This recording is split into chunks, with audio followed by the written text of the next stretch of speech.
கோவப்படாம சொல்லணும். அதாவது கூட்டணி இல்லாத எந்த கட்சியும் தமிழகத்தில் வந்து ஜெயிக்க முடியாது அப்படின்ற ஒரு கருத்து ஒண்ணு நிலவுது. அதை பத்தி நீங்க அது உங்க கருத்து. இப்ப நீங்க நான் சொல்றேங்க, தினமும் படிக்கிறோம். பெரும்பெரும் அறிஞர்கள், பெரும்பெரும் தலைவருடைய வாழ்க்கை வரலாறு, அவருடைய எப்படிலாம் வென்றிருக்காங்கன்னு நம்ம பார்க்கிறோம். ஒரு சொல்லும் போது இப்ப என்னால முடியாது அப்படின்னு நீங்க சொல்ல உங்களுக்கு உரிமை இருக்கு. என்னால முடியாதுன்னு தான் நான் சொல்லணும்.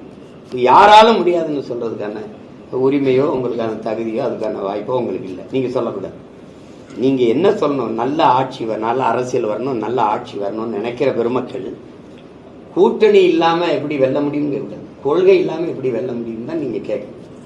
நீங்க கூட்டணி வைங்க, கூட்டணி வைங்க, கூட்டணி வைங்க. கூட்டணி வச்சு வென்று போனவர்கள் சட்டசபைக்குள்ள பாராளுமன்றத்துக்குள்ள படுற பாட நீங்க பாக்குறீங்களா? நான் சுதந்திரமா இவ்வளவு நேரம் பேசிட்டு இருக்கேன்ல, நீங்க கேட்கறதுக்கெல்லாம் தமிழ்நாட்டில் இப்படி ஒரு தலைவர் இப்படி உட்கார்ந்து நீங்க இந்த கேள்விகளை எல்லாம் கேளுங்க. எங்க இந்த இப்படி கொலையா நடக்குதுங்க, எங்க இப்படி 1000 கோடின்னு இந்த கூட்டணி திமுக வச்சிருக்க தலைவர்கள் யாராவது ஒரு பதில் சொல்லிட்டா அப்புறம் நான் கூட்டணி வைக்கிறேன். அதாவது நாட்டு மக்கள் சுதந்திரமா வாழணும், எல்லா உரிமையும் பெறணும்னு போராட வந்துட்டு நானே சுதந்திரத்தை வந்துட்டு நின்றுட்டேன்னா நீங்களே பார்த்தீங்க. நான் எங்க ஐயா செங்கோட்டையன் ஒரு விழாவில், தம்பி பாண்டே விழாவில் நான் நினைக்கிறதெல்லாம் பேசுறேன். அவரே சொல்றாரு, சீமான் எங்க ஐயா நான் சிக்கல்ல இருக்கேன். அவ்வளவு பெரிய தலைவரே இக்கட்டி சிக்கல் இருந்தாருன்னா நாடும் மக்களும் எப்படி இருக்கிறது?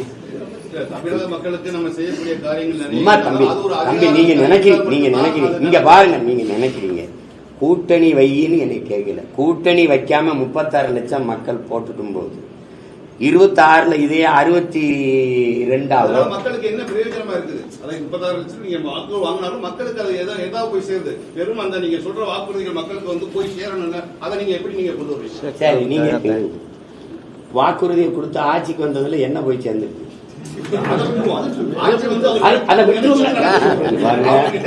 தம்பி நீங்க கேள்வி கேட்டு பதில் நான் கேட்க. அதிகாரத்துக்கு நீங்க வாக்குறுதியில கொடுத்து தானே வந்தீங்க. வந்து என்ன கொடுத்துருக்கீங்க?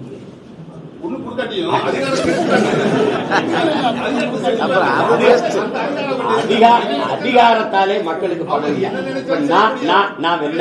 நான் வெல்லல. ஆனால் நான் சொல்றது நடக்குதா இல்லையா? வீடை இடிச்சு பாப்போம்ன்ற, இடிக்க முடியல ஒன்னால. நீ நிலத்தை எடுத்து 8 வழிச்சாலை போட்டு பாப்போம்ன, உன்னால போட முடியல.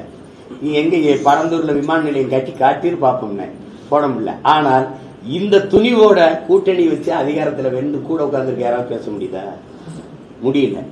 இப்ப உங்களுக்கு ஒரு பிரச்சனையால நான் தான் வந்து நிக்க வேண்டியது இருக்கு. அவன் வரமாட்டான், ஏன்னா பிரச்சனையே தரது அவன் தான். தனியா நின்று வெல்ல முடியாதுன்னு பேசுறது. கெஜ்ரிவாலால வெல்ல முடியும், என்னால வெல்ல முடியாதா? 2014 தனியா நின்றுதான் அம்மையார் ஜெயலலிதா 37 இடம் பாராளுமன்றத்தில் வென்றாங்க. நீங்க உடனே அவசரப்படுறீங்க. மரம் வச்சு தண்ணி ஊத்தி உரம் போட்டு வளர்க்குற நானே உடனே காய்க்கணும்னு ஆசைப்படல. இன்னைக்கு ஏன் வந்து என்ன எதுக்கு இப்படியா? ஒண்ணு நான் இல்ல, நான் தோத்துட்டேன், நான் விட்டு போறேன், நான் வலுவா ஒரு கட்டடத்தை கட்டி போறேன். என் தங்கச்சி வந்து வென்று ஆண்டுட்டு போறா, இங்க உட்கார்ந்து இருக்கிற இந்த பிள்ளை வந்து ஆண்டு வென்றுட்டு போறா. என்ன இருக்குது? என் பாட்டன் முன்னோர்கள், என் தாத்தன் அப்பன் செய்யல, நாங்களாம் செஞ்சுட்டு போறோம். உடனே வா. அப்படிலாம் யாரும் என்ன கேட்கலையே, அப்படிலாம் ஒண்ணும் கேட்கல. தமிழகத்துக்காக எத்தனை ஆண்டு நீங்கள் அது எனக்கு நிறைய நினைவு தெரிஞ்ச நாள்ல இருந்து பேசிக்கிட்டு தான் இருக்கேன். ஆனா இந்த அரசியல நாங்க எடுக்கிற அரசியல 15 ஆண்டுகளா செய்யும். அதுக்கு முன்னாடி எங்க இருந்தாலும் இந்த மொழி இனத்துக்காக பேசிக்கிட்டே இருக்கேன்.